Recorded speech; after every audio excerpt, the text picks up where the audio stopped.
प्रभु की स्तुति।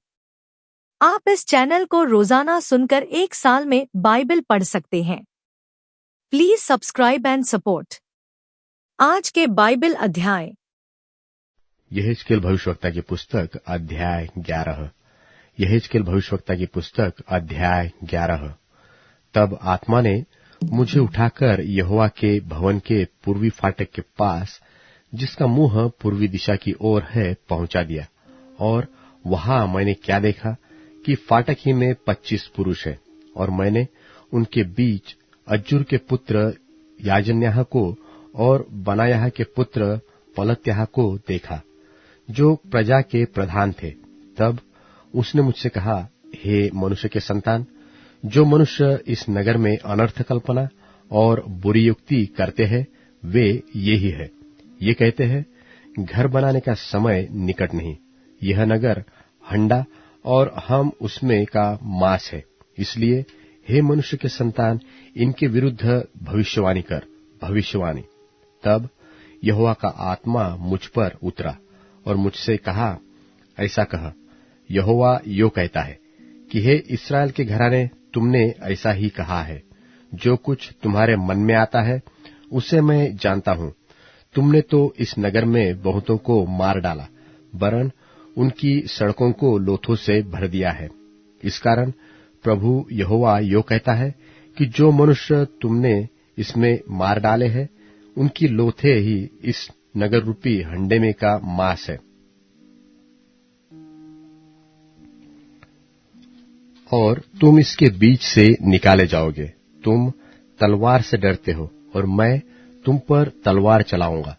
प्रभु यहोवा की यही वाणी है, मैं तुमको इसमें से निकालकर परदेशियों के हाथ में कर दूंगा और तुमको दंड दिलाऊंगा। तुम तलवार से मरकर गिरोगे, और मैं तुम्हारा मुकद्दमा इस्राएल के देश के सिवाने पर चुकाऊंगा। तब तुम जान लोगे कि मैं यहोवा हूं। यह नगर तुम्हारे लिए हंडा न बनेगा, और न तुम इसमें का मांस होंगे। मैं तुम्हारा मुकद्दमा इस्राएल के देश के सिवाने पर चुकाऊंगा। तब तुम जान लोगे कि मैं यहोवा हूं। तुम तो मेरी विधियों पर नहीं चले, और मेरे नियमों को तुमने नहीं माना, परंतु अपने चारों ओर की अन्य जातियों की रीतियों पर चले हो। मैं इस प्रकार की भविष्यवाणी कर रहा था कि बनायाह का पुत्र पलत्याह मर गया। तब मैं मुंह के बल गिरकर ऊंचे शब्द से चिल्ला उठा और कहा, हाय प्रभु यहोवा, क्या तू इस्राएल के बचे हुओं का सत्यानाश कर डालेगा? तब यहोवा का यह वचन मेरे पास पहुंचा, हे मनुष्य के संतान, यरूशलेम के निवासियों ने तेरे निकट भाइयों से, वरन इस्राएल के सारे घराने से भी कहा है कि तुम यहोवा के पास से दूर हो जाओ। यह देश हमारे ही अधिकार में दिया गया है। परंतु तू उनसे कह, प्रभु यहोवा यो कहता है कि मैंने तुमको तो दूर दूर की जातियों में बसाया और देश देश में तीतर बीतर कर दिया है। तो भी जिन देशों में तुम आए हुए हो, उनमें मैं स्वयं तुम्हारे लिए थोड़े दिन तक पवित्र स्थान ठहरूंगा।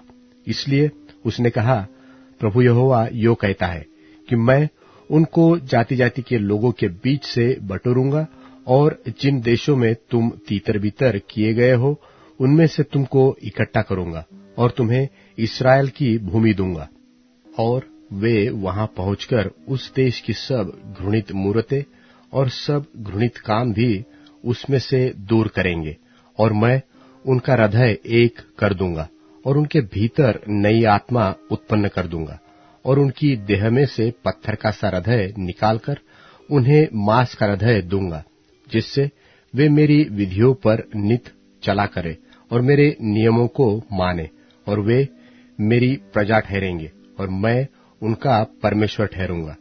परंतु वे लोग जो अपनी घृणित मूर्तों और घृणित कामों में मन लगाकर चलते रहते हैं, उनको मैं ऐसा करूंगा कि उनकी चाल उन्हीं के सिर पर पड़ेगी। प्रभु यहोवा की यही वाणी है। इस पर करूबों ने अपने पंख उठाए और पहिए उनके संग संग चले, और इस्राएल के परमेश्वर का तेज उनके ऊपर था। तब यहोवा का तेज नगर के बीच में से उठकर उस पर्वत पर ठहर गया जो नगर की पूर्व की ओर है। फिर आत्मा ने मुझे उठाया और परमेश्वर के आत्मा की शक्ति से दर्शन में मुझे कसदियों के देश में बंधुओं के पास पहुंचा दिया, और जो दर्शन मैंने पाया था वह लोप हो गया। तब जितनी बातें यहोवा ने मुझे दिखाई थी वे मैंने बंधुओं को बता दी। यहेजकेल भविष्यवक्ता की पुस्तक अध्याय 12। यहेजकेल भविष्यवक्ता की पुस्तक अध्याय 12। फिर यहोवा का यह वचन मेरे पास पहुंचा, हे मनुष्य के संतान, तू बलवा करने वाले घराने के बीच में रहता है, जिनके देखने के लिए आंखें तो है परंतु नहीं देखते, और सुनने के लिए कान तो है परंतु नहीं सुनते, क्योंकि वे बलवा करने वाले घराने के हैं।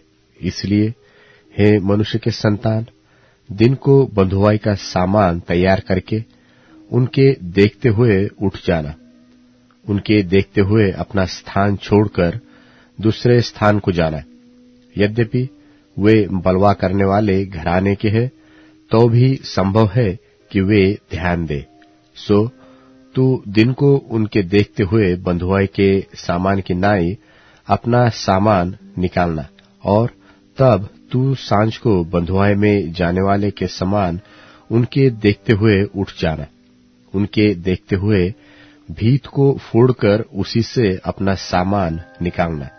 उनके देखते हुए उसे अपने कंधे पर उठाकर अंधेरे में निकालना, और अपना मुंह ढांपे रहना कि भूमि तुझे न दिख पड़े, क्योंकि मैंने तुझे इस्राएल के घराने के लिए एक चिन्ह ठहराया है। उस आज्ञा के अनुसार मैंने वैसा ही किया। दिन को मैंने अपना सामान बंधुआई के सामान की नाई निकाला, और सांझ को अपने हाथ से भीत को फोड़ा। फिर अंधेरे में सामान को निकालकर उनके देखते हुए अपने कंधे पर उठाए हुए चला गया। सुबह को यहोवा का यह वचन मेरे पास पहुंचा, हे मनुष्य के संतान, क्या इस्राएल के घराने ने अर्थात उस बलवा करने वाले घराने ने तुझसे यह नहीं पूछा कि यह तू क्या करता है? तू उनसे कह कि प्रभु यहोवा यो कहता है, यह प्रभावशाली वचन यरूशलेम के प्रधान पुरुष और इस्राएल के सारे घराने के विषय में है, जिनके बीच में वे रहते हैं।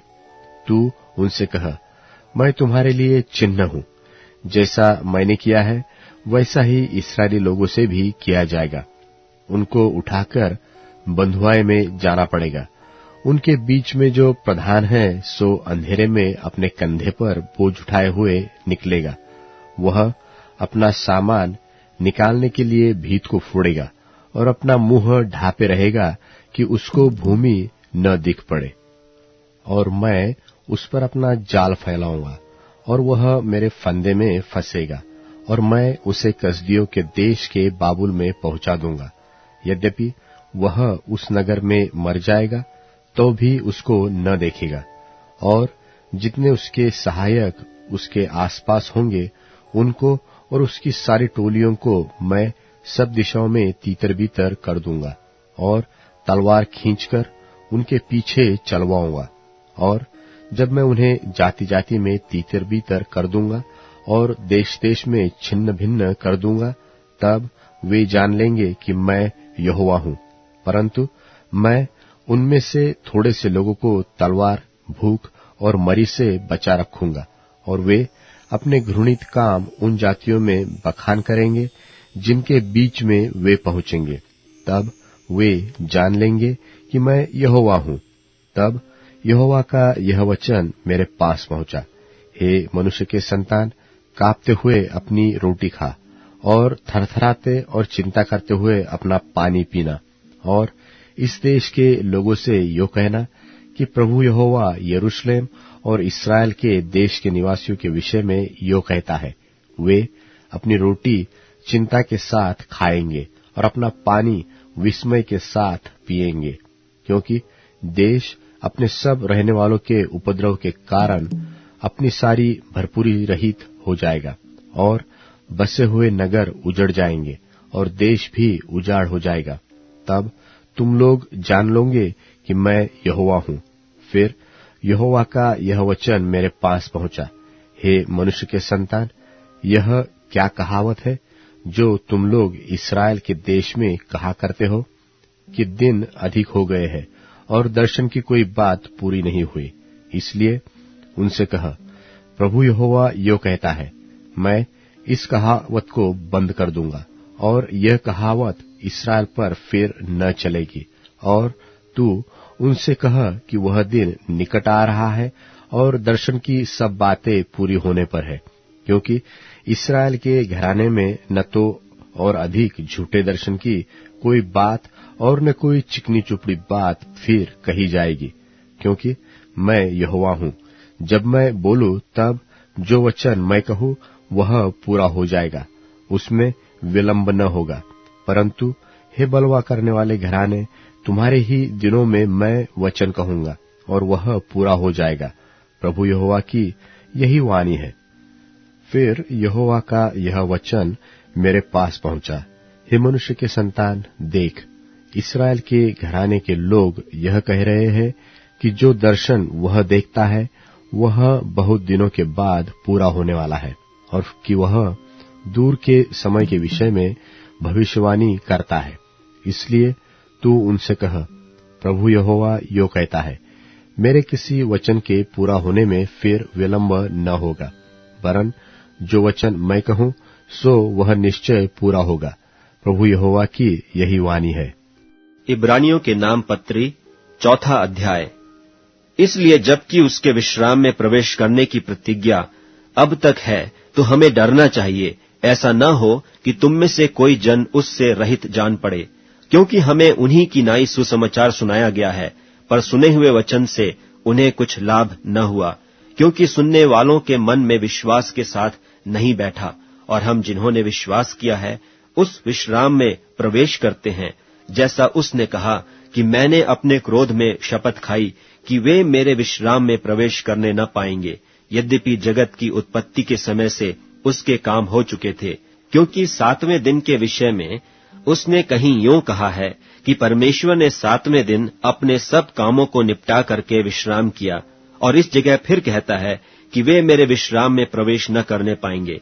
तो जब यह बात बाकी है कि कितने और हैं जो उस विश्राम में प्रवेश करें, और जिन्हें उसका सुसमाचार पहले सुनाया गया उन्होंने आज्ञा न मानने के कारण उसमें प्रवेश न किया, तो फिर वह किसी विशेष दिन को ठहराकर इतने दिन के बाद दाऊद की पुस्तक में उसे आज का दिन कहता है।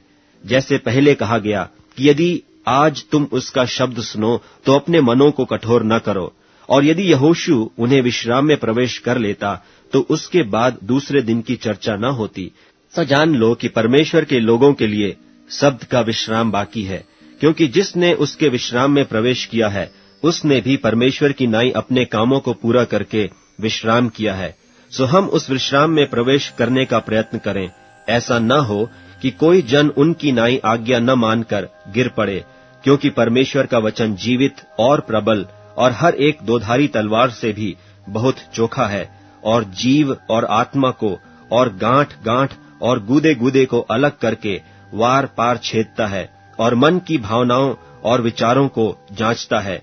और सृष्टि की कोई वस्तु उससे छिपी नहीं है, वरन जिससे हमें काम है उसकी आंखों के सामने सब वस्तुएं खुली और बेपरद हैं। सो जब हमारा ऐसा बड़ा महायाजक है जो स्वर्गों से होकर गया है, अर्थात परमेश्वर का पुत्र यीशु, तो आओ हम अपने अंगीकार को दृढ़ता से थामे रहें। क्योंकि हमारा ऐसा महायाजक नहीं जो हमारी निर्बलताओं में हमारे साथ दुखी न हो सके, वरन वह सब बातों में हमारी नाई परखा तो गया, तो भी निष्पाप निकला। इसलिए आओ हम अनुग्रह के सिंहासन के निकट हियाव बांध कर चलें कि हम पर दया हो और वह अनुग्रह पाएं जो आवश्यकता के समय हमारी सहायता करे। भजन संहिता अध्याय 128। भजन संहिता अध्याय 128। क्या ही धन्य है हर एक जो यहोवा का भय मानता है और उसके मार्गों पर चलता है। तू अपनी कमाई को निश्चय खाने पाएगा। तू क्या ही धन्य होगा और तेरा क्या ही भला होगा। तेरे घर के भीतर तेरी स्त्री फलवंत दाखलता सी होगी। तेरी मेज के चारों ओर तेरे बालक जलपाई के पौधे से होंगे। सुन, जो पुरुष यहोवा का भय मानता हो वह ऐसी ही आशीष पाएगा। यहोवा तुझे सिय्योन से आशीष देवे और तू जीवन भर यरूशलेम का कुशल देखता रहे, वरन तू अपने नाती पोतों को भी देखने पाए, इस्राएल को शांति मिले। अब Amazon music, tune in, Spotify और YouTube म्यूजिक में उपलब्ध है। Please follow it.